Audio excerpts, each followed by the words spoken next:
बिस्मिल्लाहिर्रहमानिर्रहीम, अस्सलाम वालेकुम नाजरीन। मैं हूं बाबर हयात और आप देख रहे हैं 24/7 उर्दू न्यूज़ पर बाबर हयात शो। नाजरीन, पाकिस्तान का डोमेस्टिक चैम्पियंस कप अब अपने इख्तिताम की तरफ बढ़ रहा है। आज एक उसका क्वालिफायर खेला गया और बहुत ही बोरिंग किस्म का क्वालिफायर हुआ, बड़ा ही वन साइडेड किस्म का क्वालिफायर हुआ, लेकिन उसमें कुछ अच्छी चीज़ें निकल कर सामने आई, कुछ अच्छी परफॉर्मेंसेस निकल कर के सामने आई जो पाकिस्तान क्रिकेट के लिए अच्छी हैं। लेकिन असल सवाल अब पैदा हो रहा है कि पाकिस्तान वर्सेस इंग्लैंड सीरीज, भाइयों 2 अक्टूबर को इंग्लैंड की टीम पाकिस्तान आ जाएगी और पाकिस्तान की टीम मुल्तान पहुंच जाएगी। और अब समझ लीजिए कि ऑलमोस्ट एक हफ्ता बाकी रह गया है और इस दौरान अब 3 मैचेस हैं। ऑब्वियसली एक कल एलिमिनेटर खेला जाएगा, एलिमिनेटर 1, उसके बाद फिर एक एलिमिनेटर 2 होगा, आई थिंक सो वो फ्राइडे को होगा, और उसके बाद फिर संडे को फाइनल खेला जाएगा और उसके बाद ये फारिग हो जाएगा। लेकिन खबरें ये हैं कि जेसन गिलेस्पी जो हैं वो फैसलाबाद पहुंच गए हैं और वहाँ पर मोहम्मद यूसुफ भी मौजूद हैं, असद शफीक भी मौजूद हैं जो कि पाकिस्तान की सिलेक्शन कमेटी के मेंबरान हैं। अब इनके साथ मिल बैठ के पाकिस्तान का इंग्लैंड के खिलाफ स्क्वाड बनेगा। क्या तब्दीलियां होने जा रही हैं? कुछ 4 बड़ी तब्दीलियों के बारे में बाज़गश्त सुनाई दी जा रही है। वो 4 बड़ी तब्दीलियां क्या हो सकती हैं पाकिस्तान के इस स्क्वाड में, किसकी आमद होने जा रही है, किसकी छुट्टी होने जा रही है, 15 रुकनी स्क्वाड होगा या 17 रुकनी स्क्वाड होगा या 18 रुकनी स्क्वाड खिला दिया जाएगा, ये अभी तक कंफर्म नहीं है। लेकिन स्क्वाड कब अनाउंस होने जा रहा है ये मैं आपको बताऊंगा आज के इस प्रोग्राम में। आज के मैच के हवाले से भी ज़रा बात करेंगे कि साइम अयूब का एक नया रूप उभर कर सामने आ रहा है। वैसे ये उनका नया रूप नहीं है, लेकिन उनको सीरियसली नहीं लिया जाता इस रूप में। और उस्मान खान एक बार फिर बार बार फिर बता रहे हैं कि भाई उन्होंने पाकिस्तान के लिए जो यूए को की क्रिकेट को छोड़ा है वो ऐसे नहीं छोड़ा, उसमें दमखम मौजूद है। इन तमाम मौज़ूआत पर बात करेंगे तफसील के साथ, लेकिन आगे बढ़ने से पहले आपसे गुजारिश कि अगर आप हमारे नए व्यूअर हैं तो प्लीज़ हमारे इस चैनल को जल्दी से कर लीजिएगा सब्सक्राइब और बेल आइकन को पुश करना मत भूलिएगा। मुझे फॉलो कीजिए इंस्टाग्राम पे @बाबर हयात शो और हमारे पेज को फेसबुक पे लाइक कर लीजिएगा। तो जनाब, आज तो मारखोर का धड़न तख्ता कर दिया पैंथर्स ने। क्या कमाल का पैंथर्स ने मारखोर का शिकार किया है, हिलने ही नहीं दिया, हिलने ही नहीं दिया। स्टार्ट से जो है वो मैं कहता हूँ कि मोहम्मद हसनैन और अली रज़ा दोनों ने जो बॉलिंग की है, जो ओपनिंग स्पेल किया है और जिस तरह से टॉप ऑर्डर को उड़ा के रख दिया है, मैं कहता हूँ कि ये तो मोहम्मद रिजवान जो है ना, उनको भी सोच समझ नहीं थी कि ये मेरे साथ क्या हो जाएगा। और मेरे ख्याल में बहुत ज़्यादा ओवर कॉन्फिडेंट होना भी कि हमारी टीम बड़ी तगड़ी है, बड़ी मजबूत है, हम कर लेंगे, कोई मसला नहीं है। टॉस भी जीत लिया और टॉस जीतकर पहले बैटिंग का फैसला भी कर लिया। और निस्बतन एक यंग टीम, मैं कहूँगा कि निस्बतन एक यंग टीम जिसमें कोई उतने बड़े बड़े तजुर्बाकार प्लेयर नहीं है, ना ही डोमेस्टिक के और ना ही इंटरनेशनल के, निस्बतन एक यंग टीम जो है शादाब की कप्तानी में उसने कर दिया है कमाल और धड़न तख्ता करके उखाड़ के रख दिया मारखोर को। जब आप एक टीम को 130 ऑड के ऊपर आउट कर लेते हैं तो फिर आपके जीतने के लिए आपको बहुत ही एक्स्ट्रा ऑर्डिनरी जो है ना कोई परफॉर्मेंस देनी पड़ती है। लेकिन वो मारखोर के बॉलर नहीं दे सके और ना ही उस तरह की परफॉर्मेंस देने की जो है वो इजाज़त दी पैंथर्स के बल्लेबाजों ने। थोड़े से झटके लगे लेकिन उसके बावजूद पहले जो है वो आ गए, रास्ते में दीवार बन गए साइम अयूब, और उसके बाद फिर उस्मान खान ने तो जनाब फट्टा ही लगा दिया। उस्मान खान ने तो कमाल ही कर दिया। उसने तो वो तो एक खुदकुश मिशन पे आया हुआ है इस वक्त। वो कहता है मैं नहीं छोड़ूंगा किसी को भी। पिछली इनिंग्स आपने उसकी देखी होगी जो उसने बहुत कम बॉलों पे 70 रन्स बना दिए थे, वो उसकी इनिंग्स देख लीजिए। आज उसने 50 तेज तरीन 50 स्कोर कर डाली एक बार फिर। इससे पहले वो एक सेंचुरी भी स्कोर कर चुका है, 230 रन्स बना चुका है, बाबर आजम के बिल्कुल साथ है इस वक्त। 264 रन्स पे पहले नंबर के ऊपर इस वक्त मौजूद है, 264 या 268 रन्स पे कामरान गुलाम अभी भी पहले नंबर पे मौजूद है क्योंकि 2 हाफ सेंचुरीज कर चुका है, और दूसरे नंबर पे उस्मान खान है, तीसरे नंबर पे बाबर आजम है। दोनों के 230 ही इनके मतलब हैं। और लेकिन एक बंदा जो है वो मैं कहता हूं कि यार वो जिसको कहते हैं ना अनसंग हीरो, उसके बारे में कोई बात नहीं करता, वो है सलमान अली आगा। जितने मैचेस खेले हैं सब में उसने 50s किए हैं, और साथ में अच्छी बॉलिंग भी की है, विकेट्स भी ली हैं, और फील्डर भी बहुत अच्छा है। मेरे ख्याल में तो उसने भी अपना आप दिखाया है, उसको कोई उसके ऊपर कोई इतना गौर ही नहीं करता, लेकिन वो आहिस्ता आहिस्ता अपने कदम टीम के अंदर जमा रहा है और अपने आप को टीम का मोस्ट वैल्यूएबल प्लेयर बना रहा है।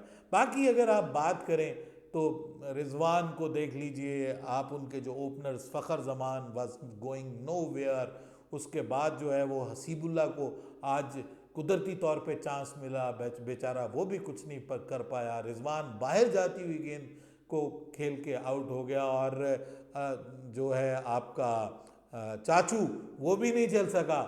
इफ्तिखार नंबर 4 पे, अब उसको बार बार मौका मिलता है फिर भी कुछ नहीं कर पाता। उसके बाद अब अब्दुस समद को जो बॉल डाली है वो बॉल ही ऐसी थी कि जैसे ऑलमोस्ट अनप्लेएबल।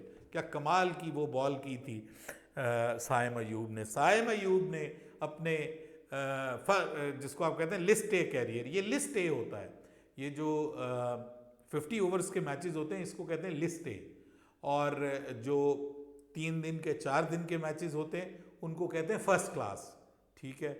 और बाकी जो T20 उसको T20 कहते हैं। तो लिस्ट ए कैरियर में पहली उसकी 5-4, और ओवरऑल कैरियर में भी कह लीजिए कि पहली 5-4, बड़ी कमाल की बॉलिंग की, ज़बरदस्त, वो तो अनप्लेएबल लग रहा था।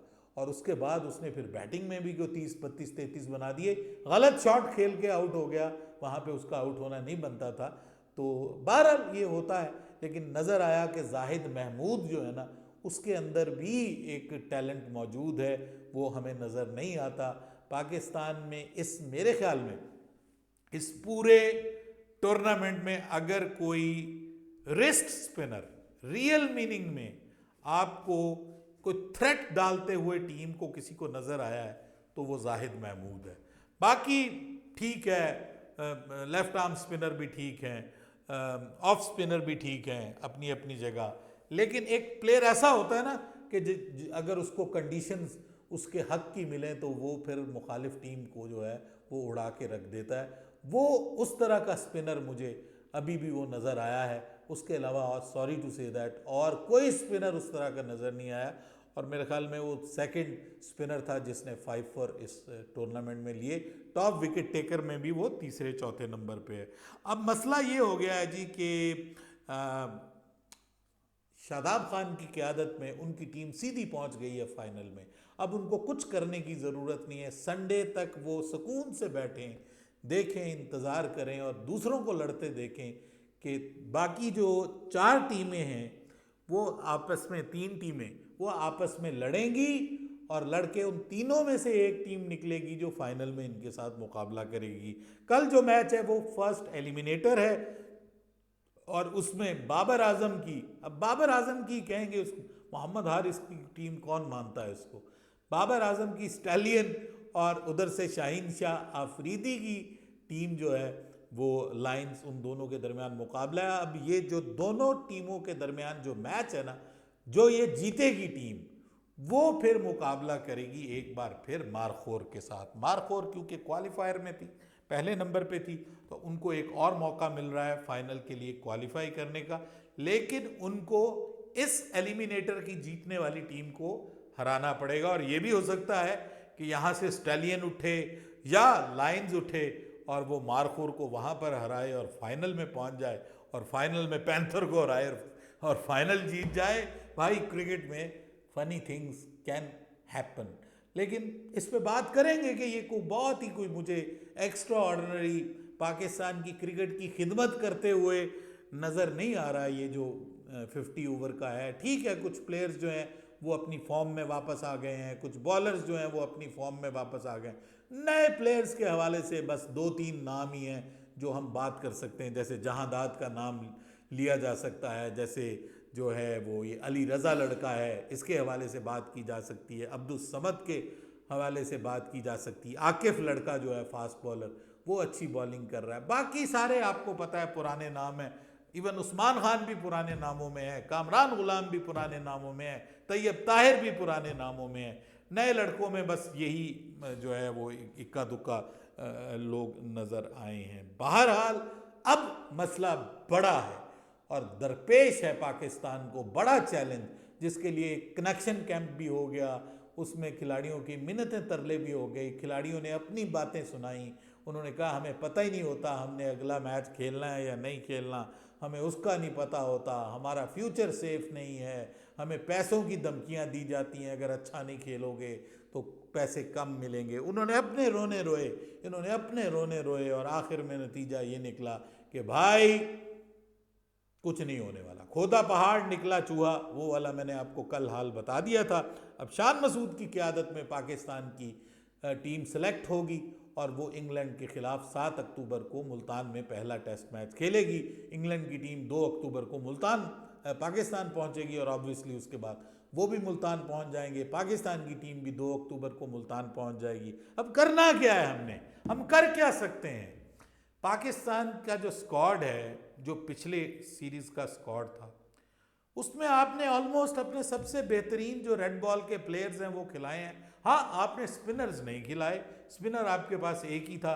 एक मैच में तो उसको वैसे नहीं खिलाया, दूसरे मैच में जब खिलाया तो मेरे ख्याल में वो खिलाने वाला ही मैच नहीं था, मैच पहला खिलाने वाला था, आपने दूसरे मैच में खिला दिया। अब पिच जो है वो मुल्तान की कैसी होगी ये बड़ा काउंट करता है। वैसे वहाँ पे सीमर्स को भी मदद मिलती है, स्पिनर्स को भी मदद मिलती है, होती तो वो सपोर्टिंग पिच है, लेकिन हमारे जो वो हेमिंग्स हैं, टोनी हेमिंग्स, वो अब मुल्तान की पिच को पता नहीं पर्थ की पिच बनाते हैं या फिर वो सिडनी की पिच बना देते हैं। यहाँ तो आज तो पिच जो थी अजीब ही थी कि 137 पे टीम आउट हो गई और स्विंग भी हो रही थी और उसके बाद टर्न भी अच्छी खासी हो रही थी, ग्रिप हो रही थी। तो अब पता नहीं है कि पिच वहाँ पे किस किस्म की होगी। लेकिन पाकिस्तान का जो स्क्वाड है ना जी, वो मैं आपको बता देता हूँ, एक आध कमी बेशी के साथ आप कबूल फरमा लीजिएगा। आपको मैं बता देता हूँ कि पाकिस्तान का स्क्वाड कौन सा बनने जा रहा है। 17 रुकनी स्क्वाड बता देता हूँ, 18 रुकनी भी हो सकता है। शान मसूद ऑब्वियसली मौजूद हैं, बाबर आजम पाकिस्तान के स्क्वाड का हिस्सा होंगे, मोहम्मद रिजवान भी हिस्सा होंगे। उसके बाद इमामुल हक की एंट्री होने जा रही है जी, ये कंफर्म है, इमामुल हक को टीम का हिस्सा बनाया जा सकता है। अब वो अब्दुल्ला शफीक भी साथ में आएंगे या इमामुल हक जो हैं उनको शान मसूद के साथ ओपनिंग करवाई जाएगी, ये देखना पड़ेगा। थोड़ा बहुत ऊपर नीचे क्या मामला होता है, या फिर ऑब्वियसली अब्दुल्ला शफीक और अब्दुल्ला शफीक अगर टीम में नहीं होते और इमामुल हक आते हैं तो फिर इमामुल हक और साइम अयूब आएंगे, क्योंकि साइम अयूब तो अपनी जगह पक्की कर चुके हैं, वो ज़रूर होंगे। मोहम्मद हुरैरा इनको एक बार फिर शामिल किया जाएगा। रेड बॉल में उनका रिकॉर्ड बहुत अच्छा है और मैं समझता हूं कि अगर आप उनको लेके गए हैं एक बार तो इस बार उनको मौका ज़रूर दीजिए, उनको मौका दीजिए। कामरान गुलाम टीम का हिस्सा होंगे, उनको मौका दीजिए। उन्होंने तो यहाँ भी परफॉर्म किया है, क्योंकि ये वाइट बॉल क्रिकेट थी तो मेरे ख्याल में इसका उसके साथ उतना ताल्लुक़ नहीं होना चाहिए। मोहम्मद हुरैरा, साउद शकील, सलमान अली आगा, सरफराज अहमद एक बार फिर होंगे विकेट कीपर के तौर पे। आई एम नॉट श्योर कि अब विकेट कीपिंग में ये चेंज लाते हैं, कोई यंगस्टर को पीछे लेके आते हैं, अभी तक तो नज़र नहीं आ रहा। अब आ जाएं स्पिनर्स के ऊपर, अबरार अहमद और जाहिद महमूद, मुझे लगता है कि इन दोनों को पाकिस्तान के स्क्वाड का हिस्सा बना लिया जाएगा। और अगर जाहिद महमूद को नहीं बनाया जाता तो किसी यंगस्टर को, लेफ्ट आर्म स्पिनर को मौका दिया जा सकता है, मे बी मेहरान मुमताज़ को मौका दिया जा सके, लेकिन मुझे लगता है कि जाहिद महमूद को मौका दिया जाएगा। उसके बाद आमिर जमाल की वापसी होगी जी, और मुझे लग रहा है कि मोहम्मद अली जो हैं वो उनको लेफ़्ट आउट कर दिया जाएगा, क्योंकि उनको आमिर जमाल की जगह ही शामिल किया गया था। आमिर जमाल फिट हो गए हैं, उनकी जगह जो है वो आ जाएंगे आमिर जमाल। और उसके बाद फिर नसीम शाह हैं और खुर्रम शहज़ाद एक बार फिर जो हैं वो फॉर्म में वापस आ गए हैं। खुर्रम शहज़ाद फिटनेस भी उन्होंने अपनी प्रूव की है और पीसीबी ने उनको खिलाया भी नहीं है, इसलिए ये वाला कप के कहीं और ज़्यादा वो इंजर्ड ना हो जाएं। तो खुर्रम शहजाद होंगे, मीर हमज़ा होंगे और कामरान गुलाम। ये पाकिस्तान का जी 17 रुकनी स्क्वाड ऑलमोस्ट बनता है। इमामुल हक को अगर आप टीम में डालेंगे तो या तो आप मोहम्मद हुरैरा को बाहर निकाल देंगे या फिर आप अब्दुल्ला शफीक को रेस्ट देंगे। ये सिचुएशन है, क्योंकि कामरान गुलाम को तो मुझे नहीं लगता कि बाहर रखेंगे। कामरान गुलाम ज़रूर टीम का हिस्सा होंगे। आप अपनी राय दीजिएगा। इसमें बहुत सारी चीज़ें हैं, बहुत सारी चीज़ें हो सकती हैं। किसी को रेस्ट दिया जा सकता है, यंगस्टर्स को ट्राई किया जा सकता है, लेकिन ऐसा होता हुआ दिखाई नहीं दे रहा, क्योंकि जो कोचेज़ हैं ना वो ये कहते हैं कि हम कंसिस्टेंसी देखना चाह रहे हैं। अब देखते हैं कि ये जो कंसिस्टेंसी है इंग्लैंड के खिलाफ सीरीज़ में ये क्या रंग दिखाती है और क्या रूप लेके आती है, और क्या पाकिस्तान इंग्लैंड से बदला ले पाएगा। पिछली बार जो उन्होंने हमें क्लीन स्वीप किया था, क्या पाकिस्तान 2-1 से ही सीरीज़ जीत पाएगा? मुझे नहीं लगता, मुझे कोई उम्मीद नज़र नहीं आती। बाकी अगर आपको नज़र आती है तो मुझे ज़रूर बताइएगा। मुझे तो यही लग रहा है कि पाकिस्तान के साथ जो बांग्लादेश ने किया है ना, शायद उससे को 1 गुना 1.5 गुना थोड़ा ज़्यादा ही हो जाए पाकिस्तान के साथ, अनटिल और अनलेस कि पाकिस्तान के कोई स्पिनर्स जो हैं वो कुछ करना शुरू कर दें, कुछ फॉर्म में आना शुरू कर दें। अब ये जो नए लड़के हैं ना, जहादाद वगैरह और ये सब, ये T20 क्रिकेट में, वाइट बॉल क्रिकेट में इनको मौका दिया जा सकता है। मेरे ख्याल में इनको ये वाला जो सीज़न है रेड बॉल का, ये कायद आज़म ट्रॉफ़ी वगैरह, ये इनको अपने घर पे खेलने की ज़रूरत है। इनको इतनी जल्दी टीम का हिस्सा नहीं बनाना चाहिए। और जहाँ तक अब्दुल समद की बात है तो वो तो मुझे अभी वैसे भी टेस्ट क्रिकेट में उसकी जगह बनती हुई दिखाई नहीं दे रही। हाँ, वाइट बॉल क्रिकेट में आप उसको आजमा सकते हैं 5वें 6ठे नंबर के ऊपर लेकर के जाके। हमारे इफ्तिखार अहमद साहब भी जाते जाते चाह रहे हैं कि जी मैं भी टेस्ट क्रिकेट में वापसी करना चाह रहा हूँ। अब वहाँ भी वो चाहेंगे कि मुझे नंबर 4 पे खिलाएं। अब पता नहीं उनको नंबर 4 पे खिलाया जाता है या नहीं खिलाया जाता। यही स्क्वाड होगा जी, यही स्क्वाड होगा, यही शक्लें होंगी, और मेरे ख्याल में वैसी ही प्रेस कॉन्फ्रेंसेस होंगी, और बाद में वैसे ही मैं और आप चीख रहे होंगे, चिल्ला रहे होंगे। उम्मीद करते हैं ऐसा ना हो, लेकिन होता ऐसा ही दिखाई दे रहा है। अपनी राय दीजिएगा कमेंट सेक्शन में। बाबर हयात को इजाज़त दीजिएगा। अल्लाह हाफिज़।